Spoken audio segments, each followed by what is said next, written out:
Sa kanilang pananampalataya kay Kristo muling nabuhay at maipahayag nawa nila ang pananampalatayang ito sa buong mundo hanggang sa maluwalhating pagbabalik ng Panginoon.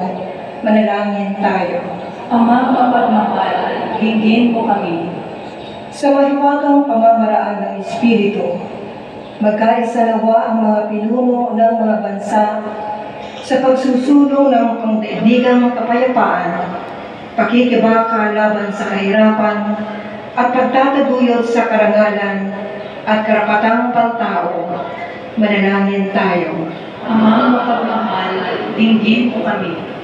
Pakinabangan nawa ng mga dukha, mga may sakit, mga nagdurusa sa iba't ibang paraan, at mga biktima ng karahasan, ang pagpapalang bunga at kaloob ng muling pagkabuhay ni Kristo tungo sa mabuting pagbabago ng kanilang kalagayan.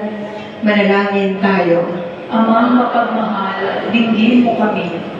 Tanggapin nawa ng mga minamahal nating mga yumao ang walang hanggang kaligayahan at kapayapaan sa piling ng Diyos na muling nabuhay. Manalangin tayo. Ama mapagmahal, dinggin mo kami. Ama naming mapagmahal, ibuhos mo ang aming masagaan buhay ng pagtatagumpay sa kamatayan ng inyong anak na nabubuhay at naghahat kasama mo at ang Espiritu Santo ngayon at magpasawalang hanggan. Amen.